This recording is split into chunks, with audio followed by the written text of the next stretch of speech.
Aloha all. My name is Dr. Gladys DeBartza, and it brings me great pleasure to present you with a distinguished panel that you have here in front of you.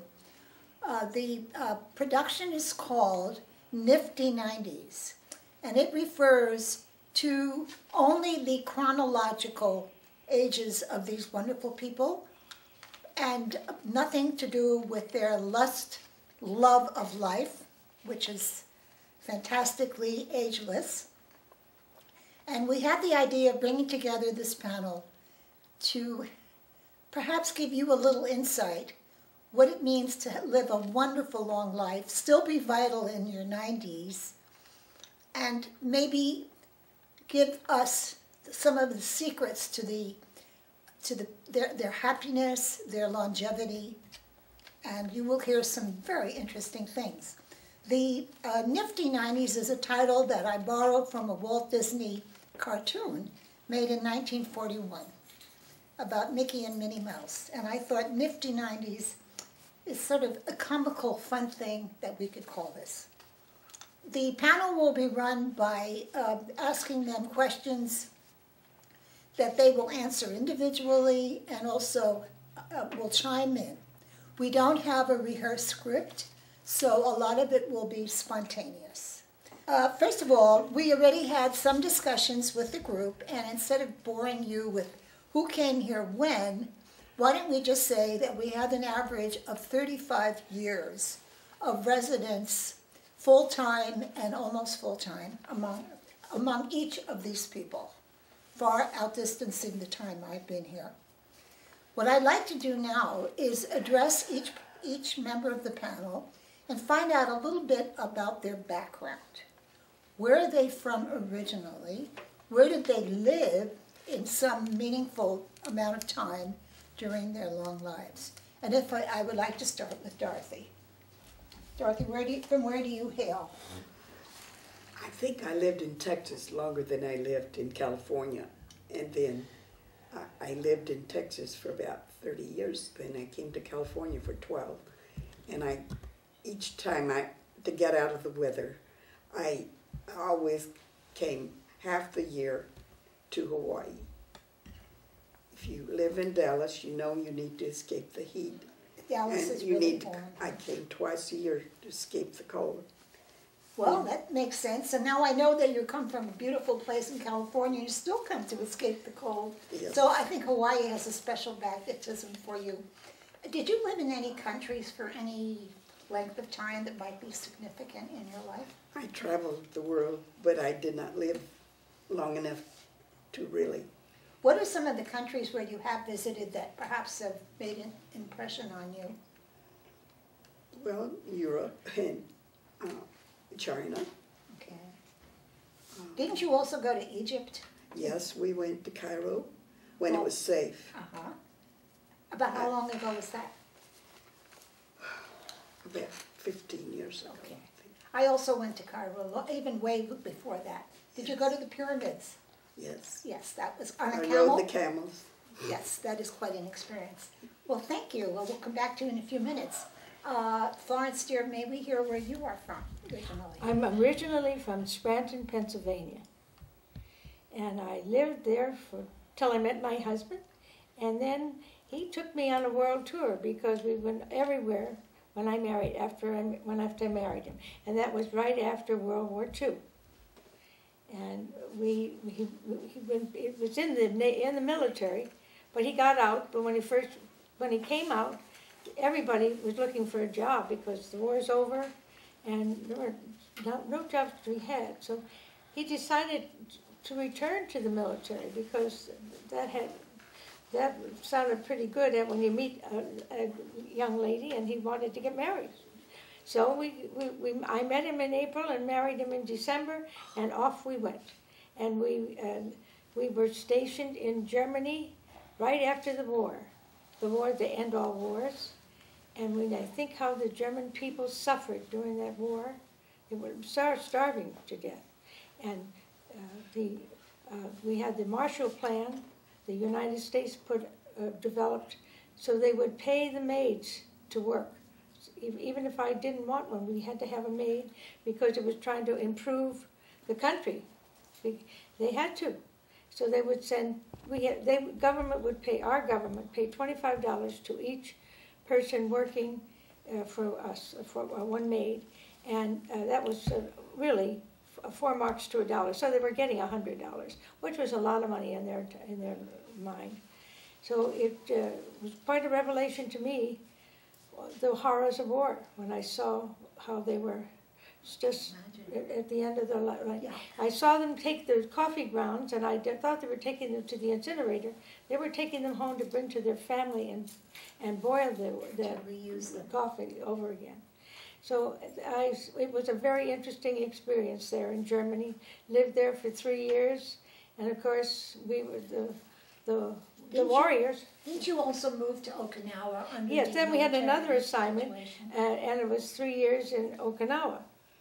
And How did you contrast the two countries? Because oh, they're certainly well, very Europe different. you can't compare it, Oh. and the two. It's like apples and oranges, because even though it was difficult in Germany, we could take a Schlafwagen overnight to Switzerland and ski. And Switzerland, of course, was gorgeous because during the war it's a neutral country. It was not damaged at all. So that was the fascinating thing, that we could go all over Europe. And in Okinawa, you were not able to move around quite so easily? No, well, we would go to Japan. Oh, And it was fascinating because they all took pictures of my children, because they, at that time, right after the war, they had never seen blonde, blue-eyed children. And all the Japanese were taking pictures of us how amazing. because this was fascinating to them. If we could just back up for a second. You mentioned that you're from Scranton, Pennsylvania. You met your husband, and just a few months later you were married. Where did you actually meet him? That was an interesting story too, because it was Easter, and my mother said to me, Florence, it'd be nice if you'd take this was my father's only sister, oh, it'd be nice if you'd take your nice Aunt Mary down shopping with you for Easter. She's a maiden aunt, and it'd be nice. And I looked at her, and I thought, Easter Saturday, and I'm going to shop for a hat with my aunt? No, I don't think so. And she said, well, I said, why don't you come with me and let her stay and do things around the house for Easter? I'll go with you. No, she wanted her Aunt Mary to go. All right, I thought, I'll be nice, it's Easter Saturday. So I go down and I buy the hat with her, tried many hats before I found it, and bought the first one. So then she said to me, well, it'd be nice, there's that beautiful hotel over there, and it's where everybody is seen and to be seen. And she said, I'd like to take you over there. And Shirley Temple we never drank then at all. And so she said, we'll have a Shirley Temple. And it's for you. All right. And here I am out of college by that time. After all, somebody asked me how long I was in, when I graduated, I said 72 years ago. Doesn't that seem funny? But Seems like yesterday. Yeah, just like yesterday. So we sat down, and I kicked off my high heels because we had walked around all the town. So, but a couple of my college friends dropped by just as they were walking by. I said, "Oh, Florence," they call me Florence. Florence, why don't you go down to the other end? There's a whole crowd of us. You ought to say hello. I said, no thanks. I said, I took my shoes off my feet, they never get them on again. So as soon as they left, my aunt said to me, why, that was shocking. When someone invites you to go to another table and you say no, she said, well, your mother would be is upset. An educated woman would act like that. So I thought, I said, all right. I put the shoes back on. And that was a good girl. I thought I'd hear about it at home, and walked down to the other end of the table, and here's a whole crowd. There were 3 men in that group, but one man was standing near me. He wasn't sitting down, and that was Bob Ward. Oh my goodness! And the reason he was there is because he was a good person too. Because here he's just home from war, and his mother said, "Why don't you take your sister down to the place. This everywhere everyone is seeing. She has that new outfit with the mink neck piece. We said, why didn't her friends take her? He said, because she just flew in from Washington. She worked at the Capitol. And he said, they just want me to go down there and pay the bill. I don't want to go. So she said, oh, it's Easter, would be nice if he would do that. And then he realized that he should be nice to his mother, and he took her down. And there they are. And he found out my name through his sisters, because they all knew me. And that was Easter Saturday, and he called me on Easter Monday. So it was kind of love at first sight. Love at first sight. Like to Isn't that me. interesting? What So a and the remarkable story way is of both meeting. people were good to their mothers and were obedient, so I think that it paid off. Isn't All that right. something? I'm so glad Enough I of that. asked you. Thank you for that really interesting explanation. Thank you. Last but not least, let us move on to Mr. Al Coble. And let us go back to what our original idea was, where he came from and where he's been. Well, I joined the Canadian Army in 1940, and the reason I joined the Canadian Army at that particular time was I had another year of high school to complete what I had been studying, and a good friend of mine, my brother-in-law, had said that the Corps of Military Staff Clerks in Regina, which was the capital city of Saskatchewan and still is, was looking for good people, and he had joined them. Well, I asked my mother if I had actually taken typing on my own. It wasn't taught, but I could go, I'm not kidding, I could go up to 100 words a minute. Wow. Because I had bought a typewriter, and that's what I did. So I went to my mother and said, May, do you mind if I join the Army? And she said, oh, you better talk to your father. And he was working in the car shops in Melville. Melville being almost a city. It was about 4,000 strong at that time. And it was the center of the railway CNR for that area. Anyway, I went to see Dad, and Dad said to me, strangely enough, yes, you could go. Wow. And Were there other brothers of yours already who had joined? no, I was the first to join up. Although I was the youngest of the four That's amazing. older brothers, I was the first to join up. But the interesting thing is, he told me later that the reason he said yes is he thought I'd be turned down, but he didn't want to disappoint me himself. Well, that was strange and of he you, tells- your father. In any event, they did turn me down. Oh my goodness. Because I had told them I was born in 1922, and they were looking for 19-year-olds to go on a draft overseas. And you had to be 19 at that time before you could go So overseas. you were too young. And I was too young for that draft. By how much? By a year? By 6 months? Well, over a year. Oh, I was only 17. I see. This was in August of 1940, and I became 18 in October of 1940. In any event, the corporal had something to do with this. The corporal who was running this recruiting depot. He evidently talked to the recruiting officer and said, God, I'm snowing under here. Got this draft, and here's a fellow who can type. So the doctor had turned me down because I was underweight and undersized. So there was a recruiting officer and the doctor. The recruiting officer, after talking with the corporal and the corporal talking to the doctor, said, well, we can sure fatten them up. That's no problem in the Army. Can we stretch him more? Yeah, we can. And the recruiting officer said, you didn't say 1920, did you, instead of 22? I said, 1920 is fine with me. He said, okay, you're in. You're in. Oh, wow. And I became a clerk in the recruiting depot.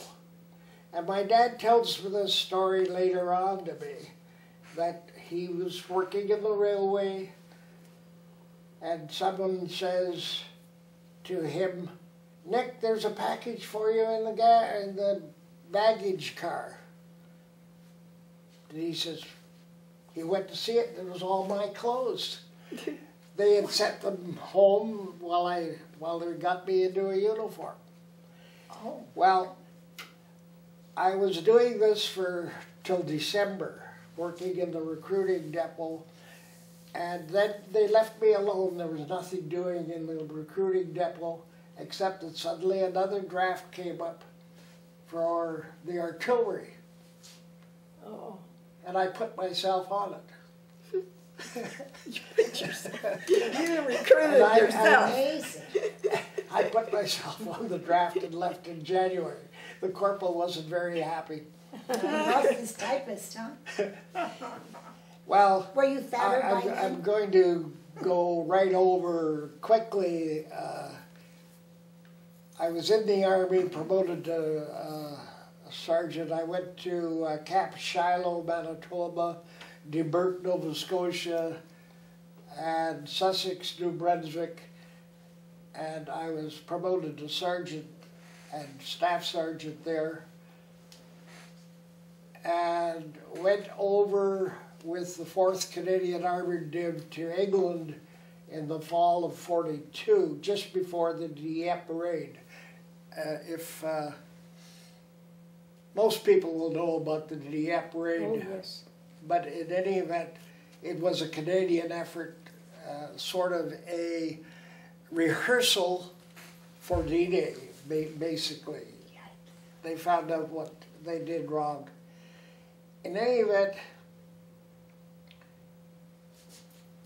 I was on an exercise with a colonel with the British forces when I was supposed to go to Italy with the forces that invaded Sicily and then Italy. However, I was on this exercise with the colonel. I didn't get back. The draft left before I left, and I was sitting at a railway station in the middle of England. Oh, goodness. Remarkable. I didn't have any money because I'd been on draft. There was these railway stations in England were very small little depots, no one there. There was a telephone, but I didn't have tuppence to phone.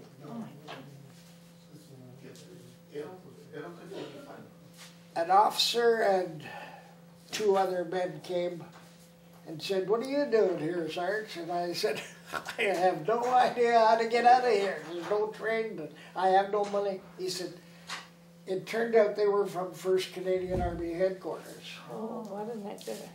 And they took me there, and they found out I had some skills in running administrations. So I ran the Army headquarters for 6 weeks, the camp administrative organization, all the people, and trained them, and they sent me to from there they sent me to the 14th Field Regiment to be a gun sergeant. And I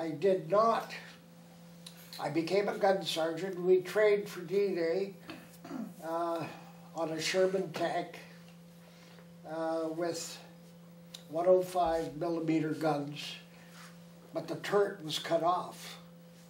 So we were in the open so that the gun could fire and recoil. It was a bigger gun than the average. We also had to give it some floating ability so we could go through the water. We did a couple of tests. We actually did fire on an island in the strait, and suddenly I was sent for officer selection and had to leave the regiment. And D-Day occurred when officer selection was going on. Gosh. So I got through the selection, but I said I want to go back to my regiment. And they let me go back to the regiment. I was not sent back to my regiment. I still had to land on the beach, crawl down a landing ship, tag down the ropes, but there was no one firing at me, so it was quite safe. But it was after D-Day. I did not land on D-Day. Thank goodness. Well, no, my gun was safe. Only 2 of them got wounded. The gun got shot up, but only 2 came back to England for treatment. Who knows? Well, may I bring us back to reality for just a few minutes? The story is fabulous. My mind is floating, but we could listen forever. But unfortunately, we do have to move on. Makaha Valley has been called one of the most beautiful valleys out here on the Leeward Coast, and even people from the other side of the island admit that it is. They come to where I happen to live, which is a beautiful view, and where you do, and they just say, "Oh, this is breathtaking." In Makaha Valley, where in the old days the Alihi or the Royal Hawaiian people used to come here actually to vacation, they knew a good place when they saw it. Yeah. We have a monumental high-density population complex that grew up there called the Makaha Valley Towers. And my 3 distinguished panel members all live there. I think because it's just so convenient, and the units vary in size, and they have a wonderful security system. And also, I think one of the hidden secrets is the chance to have enormous socialization. The friends are made easily, not only among people who play bridge, but people who have other interests too. And over the years, as I've observed people like yourselves and other members of your society, you just sort of feast off of each other and the pleasures that you offer in socializing and sharing experiences. So, but before we move on, excuse me for my little sore throat, maybe each of you could say what some of the very best aspects are of living in Makaha Valley at the Towers. Maybe start with you, Dorothy. Well, my husband said it was the most beautiful place in the world, and that he always wanted everybody to see Hawaii. He would bring his secretaries over, and he would bring his help over, and That's right. we just fell in love with it. And we've made so many friends here that come back year after year because it is a friendly place in Makaha Towers.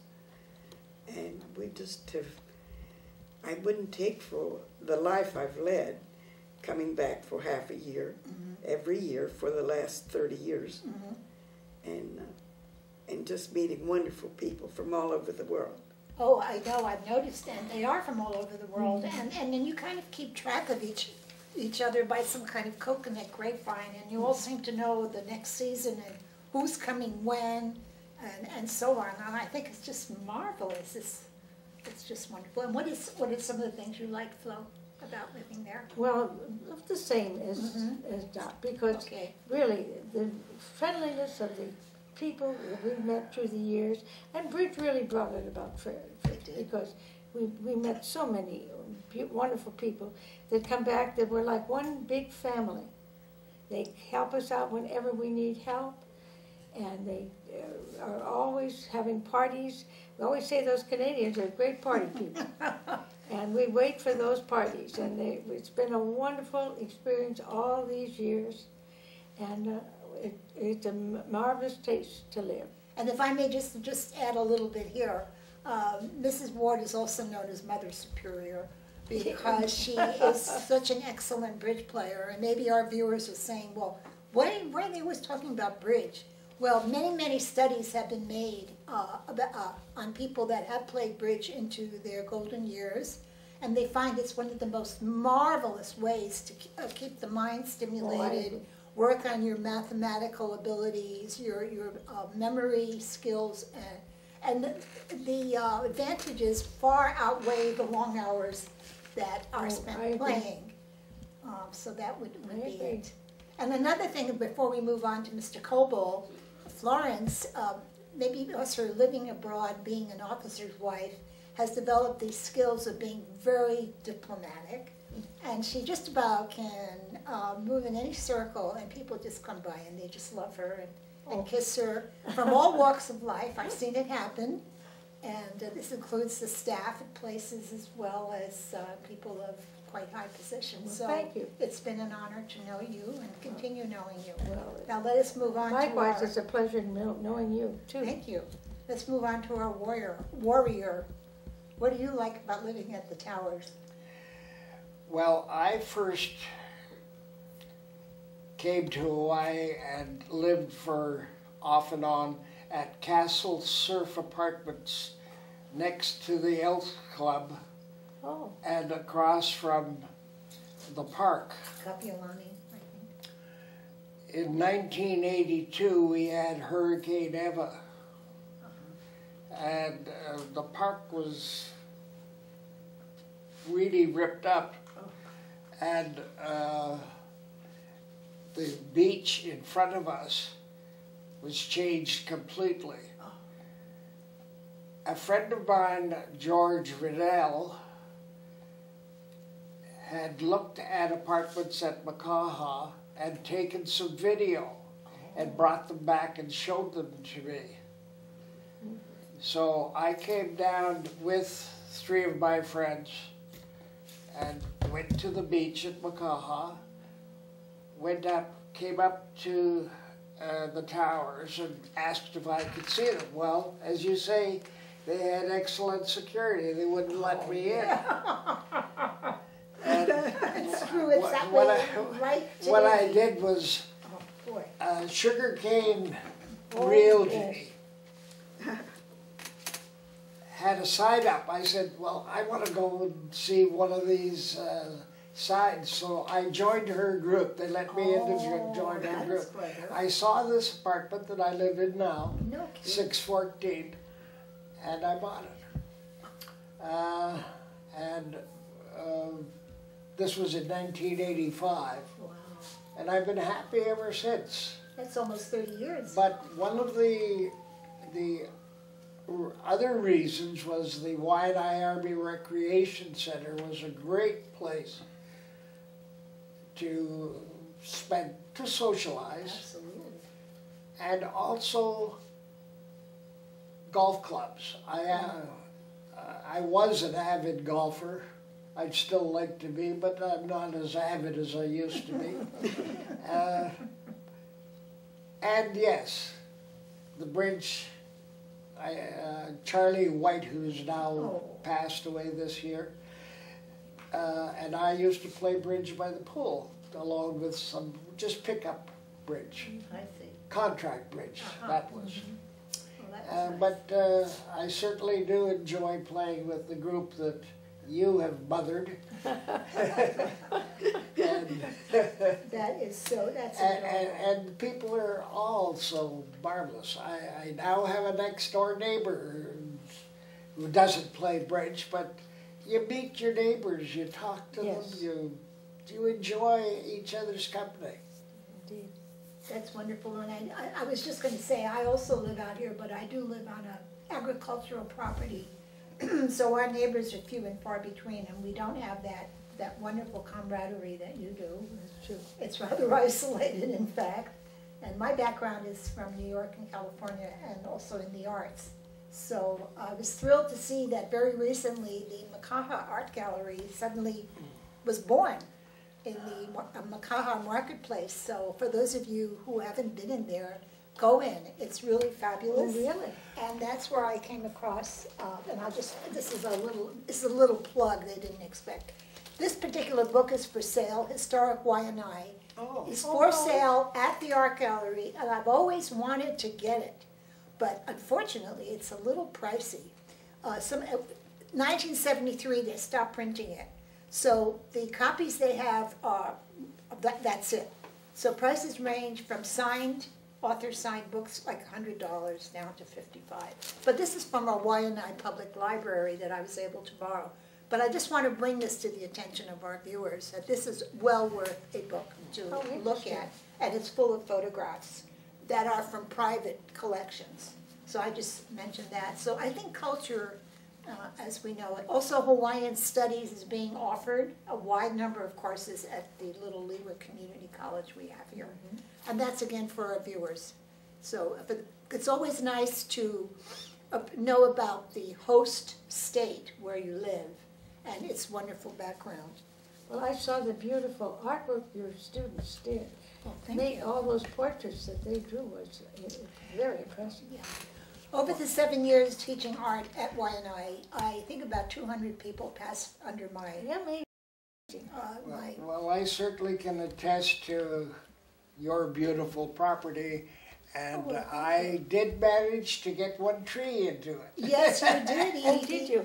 It was, we should tell them that's a funny little tree. Tell them that very quickly. Well, It's called a cocktail tree. I love to dig my hands in the dirt, and I saw this ad one time in the paper of how many fruits is it supposed to have? Oh, at least 5. A 5-fruit tree. Yes. And I said, boy, wouldn't it be nice to have? Well, on our lanais, we can't grow trees. But I set for it anyway, put it in a big pot, and when I was gone, my nice neighbor next door, she took it on her lanai and watered it. Oh, nice.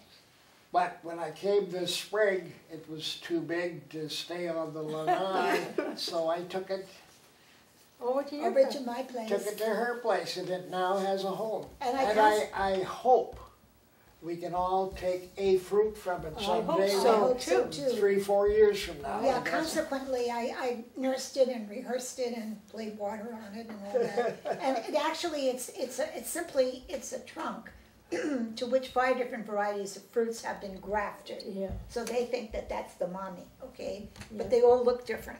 So hopefully one of these I- days we'll see some Interesting. offspring.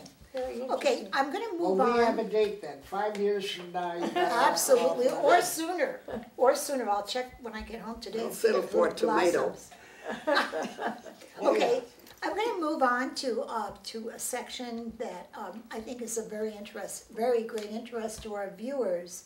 And as you can tell from the animation and the fascinating unrehearsed stories we have heard, we're all wondering, and including myself, what are some of the secrets to your longevity that you could share with us so we could maybe just copy it a little bit?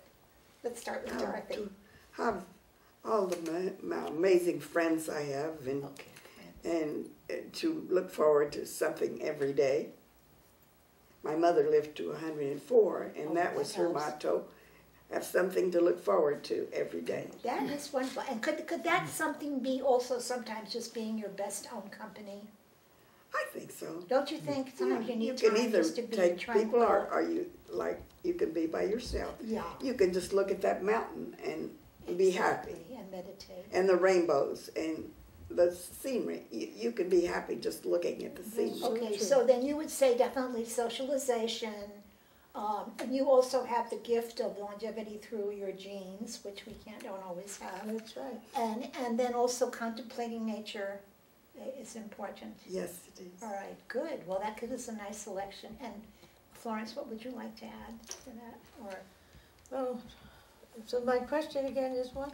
okay, the question is, we want to know the secret to your long and beautiful life and your good looks. We don't know where And it look at that Oh. appearance, look at that outfit, look at the Thank you. outfits. Tell you, these are fashion plates here. I guess it's not in my family. My mother died at 72, and my dad died 1 month later. We said of a broken heart, but it was a heart attack.